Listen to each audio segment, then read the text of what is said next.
Olá para você que acompanha o canal de Piracicaba, assista agora a entrevista com o pré-candidato às eleições 2024 em Piracicaba.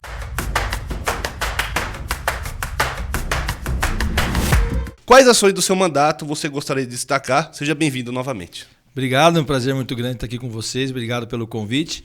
Eu acho que o primeiro destaque desses meus mandatos foi a questão da defesa da pessoa com deficiência ou da pessoa ostomizada. Foi um trabalho muito grande, criação da associação, algumas leis de defesa, de garantia de direitos, né, e até um olhar para a pessoa ostomizada. Acho que esse é um dos grandes fatores nossos. Outro destaque importante foi a questão da defesa da criança e adolescente, em vários, entre educação, saúde, entre eles o Plano Municipal de Educação, que é linkado ao Plano Nacional, né, com as metas e diretrizes a serem alcançadas, que nós fizemos lá em 2014, e as que combinou com a Semana do Brincar, que é uma semana que movimenta toda a rede municipal, é uma lei nossa, lá na Câmara. Pra vocês terem uma ideia, nós tivemos com 2 mil profissionais da educação essa semana lá no SESC, capacitando para aquela semana que começa agora na última semana de maio. A Semana do Brincar é uma semana que faz com que as crianças tenham um olhar, os profissionais da educação tenham um olhar, junto com as famílias, para a importância das brincadeiras para a formação da criança.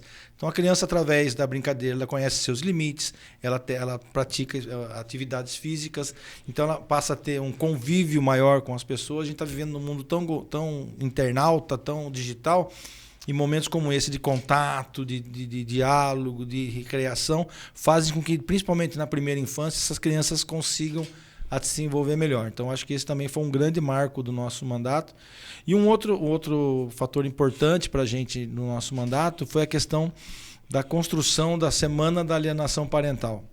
A alienação parental é uma violência psicológica contra as nossas crianças e adolescentes praticadas por algum cônjuge, que seja o pai ou mãe, porque nós temos hoje 80% dos filhos de pais separados, 80% desses filhos sofrem algum tipo de violência psicológica, ou seja, viram instrumentos de agressão de um cônjuge ao outro. Então nós fizemos uma semana junto com a OAB, com a Comissão da Família, lá da OAB, da 8ª subseção. Então nós criamos essa semana, nós trabalhamos essa semana da alienação parental todo ano na Câmara, para a gente poder também, uma maneira de a gente garantir o direito da criança, a proteção das nossas crianças e adolescentes. Então acho que essas três linhas foram importantes no meu mandato nos últimos anos, e a gente conseguiu também, através disso, construir um apoio ao trabalho das nossas entidades sociais. Então, no geral, seja ligadas à criança e adolescente, inclusive o Fundeca é um fundo que a gente trabalha muito, desenvolve muito, que é um fundo que apoia as nossas entidades, que é um recurso do imposto de renda que vai direto para as entidades. E também conseguimos, na época ainda o prefeito era o Gabriel Ferrato, a aprovação da lei da criação do Fundo Municipal do Idoso, que é a mesma linhagem, o mesmo trabalho do Fundo da Criança e Adolescente. Então, através do nosso empenho, nossa dedicação lá no mandato, junto com, na época, o prefeito, fizemos a lei que criou o Fundo Municipal. Então, hoje, as entidades que trabalham com idosos também podem receber recursos do Fundo do Imposto de Renda devido aqui dos munícipes, para poder desenvolver suas atividades também no atendimento e na garantia dos direitos da pessoa idosa. Então, na verdade, o grande marco do nosso mandato foi trabalhar nas questões sociais, principalmente no apoio às entidades da criança, adolescente e do idoso. E quando a gente fala nisso, a gente fala de esporte, fala de cultura, fala de educação, fala das várias políticas públicas que a gente tem para poder melhorar a qualidade de vida da população. Porque o grande papel do vereador é fiscalizar o executivo e também criar leis, né? Então, eu acho que se a gente consegue, através de políticas públicas de atendimento à criança e adolescente, você consegue mapear, você consegue linkar onde está sendo executado o orçamento, como esse orçamento está sendo executado, e se ele está sendo bem executado, na verdade, e se as políticas públicas estão sendo de fato efetivas para a melhoria da qualidade de vida da população. Então nós conseguimos, nesses 12 anos, óbvio que sempre aprendendo, sempre discutindo, sempre conversando com os pares e com o executivo. É verdade que nesse último mandato foi mais difícil a conversa com o executivo, mas mesmo assim alguns momentos aconteceram, e a gente consegue dar, através do mandato, uma força, uma visibilidade bem maior para as entidades do nosso município. né? Você tem aí, só no Conselho da Criança, tem mais de 30 entidades cadastradas. No idoso, se não me falha mais, são 5 ou 6. E a gente tem esse trabalho voltado para criança, adolescente e idoso. Então, foram aí, então só rememorando, a construção do Plano Municipal de Educação, com as metas a serem atingidas até 2024. Inclusive, nós estamos no processo de mapeamento, criação do Fundo do Idoso, as leis da austomia, a Semana do Brincar, a alienação parental e tantas outras leis que a gente conseguiu trazer para o município. Mas essas 5 ações acho que são o carro-chefe do nosso mandato. Certo, Pedro. Então, nossa segunda pergunta aí é: quais ações deseja implantar, né, lutar por elas aí, caso seja reeleito, por favor?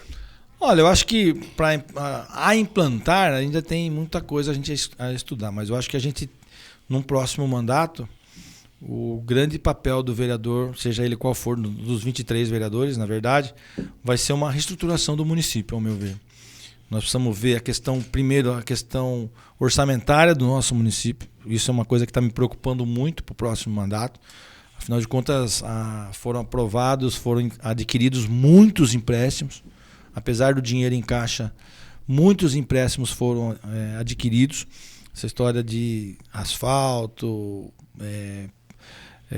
telemedicina, tantas outras coisas que foram contratadas, né, Finisa e tantos outros dinheiros arrecadados que também não foram totalmente implementadas as ações. Então, nós vamos ter que, como Câmara, nós vamos ter que ter um olhar muito atento ao orçamento do município, aos recursos do município nos próximos anos. Eu tenho certeza, posso estar muito enganado, mas o próximo ano, principalmente 2025, vai ser bem complicado para o próximo prefeito poder conseguir trabalhar em cima desse orçamento que está se desenhando, porque ele vai começar a ser pago, começados a ser pagos esses empréstimos, essas ações que estão sendo desenvolvidas agora. Eu acho que esse é o primeiro momento. O segundo momento é também acompanhar a evolução das políticas públicas implantadas nesse governo. Porque a gente vê que se tentou muito modernizar, tentou muito trazer novas ações, implementar novas, como por exemplo Piracicaba Sem Papel, telemedicina, mas ao meu ver de maneiras equivocadas. A prova disso é que a questão de engenharia, por exemplo, você pode perguntar para qualquer engenheiro no município se o Sem Papel está funcionando ou não para aprovação de projetos dentro do executivo, da prefeitura. Não está funcionando. Tanto é que a prefeitura tem um dia da semana específico para receber esses arquitetos, esses engenheiros, para poder pessoalmente fazer andar o que está acontecendo de errado, por que não mandam os projetos na prefeitura. Então, acho que, num primeiro momento, o legislativo ele vai ter que trabalhar e muito para elucidar, ajudar o executivo nessa, talvez, revogar leis, mudar o orçamento, para poder que o próximo executivo consiga administrar a cidade da maneira que tem que ser feita. E na questão do meu mandato especificamente, nós vamos voltar à carga, a questão principalmente dos fundos municipais, né, do apoio a crianças, adolescentes e entidades, porque só para ter uma ideia, Piracicaba hoje, em 2023, arrecadou 3 milhões para o Fundo Municipal da Criança e Adolescente, só que Piracicaba tem um potencial de 31 milhões. Então a gente poderia, por exemplo, arrecadar no mínimo 10 milhões para o idoso e 10 milhões para a criança e adolescente. Então você tem uma margem muito grande para trabalhar uma conscientização de fortalecimento das nossas entidades sociais para poder dar um atendimento de qualidade. Porque o Poder Executivo ele não consegue atender o tempo todo os 4 cantos do município. Você tem que ter os braços das entidades sociais, das parcerias, para poder atender as nossas crianças e adolescentes de maneira adequada. Então, acho que esse olhar de perto para as nossas crianças e adolescentes vai ser fundamental. E o outro olhar que a gente vai ter que também, já passou do tempo, já deveria ter sido feito, e a gente vai ter que cobrar muito o executivo nisso, chegou a hora de modernizar o SEMAI. Eu acho que o SEMAI tem que ser revisto, principalmente a questão da tarifa do esgoto. Acho que a água, porque você paga 10%, você paga 10 metros cúbicos de água, se você consumir 2, você tem que pagar 10. Mas ao mesmo tempo você não produziu os 10 de esgoto, você produziu 2. Então acho que isso vai ter que ser revisto, no meu ver, a gente vai ter que trabalhar em cima disso no próximo prefeito. E também a questão da implantação do plano de perdas, do plano diretor de perdas de água. O problema de Piracicaba hoje não é armazenamento, não é captação. O problema hoje de Piracicaba é a perda. Piracicaba precisa ter um olhar e o Legislativo precisa ajudar o Executivo nisso. A implantação do plano diretor de perda de água. Como é que a gente vai sanar essa perda de 50% da água tratada nos canos do nosso município? Então, acho que nosso mandato vai trabalhar muito nessa questão, de ajudar o Executivo nessas questões das perdas, dos prejuízos que estão dando que acarreta lá na ponta, e também o fortalecimento das nossas entidades sociais e das nossas crianças, adolescentes e idosos, que isso que sempre foi o nosso papel lá na casa. Certo, então temos mais algum tempo para encerrar, Pedro? Eu queria que você deixasse um recado aí para a população de Piracicaba, de tema livre, para você encerrar essa sua participação, de novo agradecendo pela presença. Olha, primeiro eu agradecer mais uma vez a oportunidade, né, de poder estar aqui, parabenizar pelo trabalho de vocês. A gente sabe a seriedade do canal Piracicaba, a gente percebe que vocês têm sempre o olhar técnico e nunca político. Então, se tá certo, tá certo, tá errado, vamos cobrar o que tá errado, vamos elogiar o que tá certo. Então, quero aqui parabenizar essa idoneidade de vocês aí no dia a dia. E a questão um recado para a população é que nós vamos ter muitos candidatos, né? Mas que você que vai às urnas, primeiro vá, né? Nós temos Piracicaba por tradição, tem uma abstenção gigantesca na votação. É muito grande. A gente não pode deixar para as pessoas escolherem por nós. Então, vá para as urnas, analise o perfil do seu candidato, seja ele qual for, para prefeito ou para vereador, faça uma análise, estude os trabalhos que ele já desenvolveu, veja se não é um trabalho que está começando só agora para o ano eleitoral, se é um trabalho que vem acontecendo ao longo do tempo. Faça avalie entre vários candidatos, não fecha no nenhum, pegue vários candidatos, entenda o que é um trabalho de vereador, se de fato seu vereador, se é um candidato, ele está prometendo que vai construir uma escola, ele não vai construir escola, ele pode trabalhar pelo fortalecimento da educação através de políticas públicas, mas não construir uma escola. Então, entenda o que é o papel do vereador, o que é o papel do prefeito, analise as propostas, analise o comportamento desse seu candidato e vote. Vote em quem quer que seja o seu candidato, traga para a Câmara, traga para a Prefeitura pessoas capacitadas, que sabem o que estão fazendo, que sabem o que Piracicaba precisa, mas acima de tudo, que sejam sérias e comprometidas com a cidade. A gente não pode mais viver num país, numa cidade, que a gente não analisa o candidato que a gente vota. Vai votar porque alguém mandou, ou porque alguém falou, ou porque viu um videozinho na internet. Não. A gente tem que, hoje em dia, tudo pode ser manipulado, tudo pode ser editado.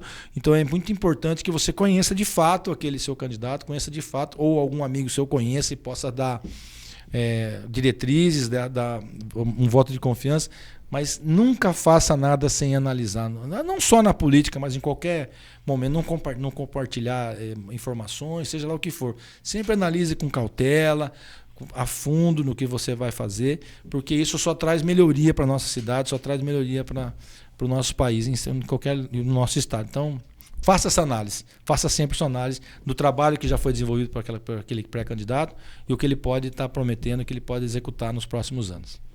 Certo, obrigado pela participação. Esse foi o vereador e pré-candidato à reeleição Pedro Kawai, do PSDB. Acompanhe nossos próximos vídeos.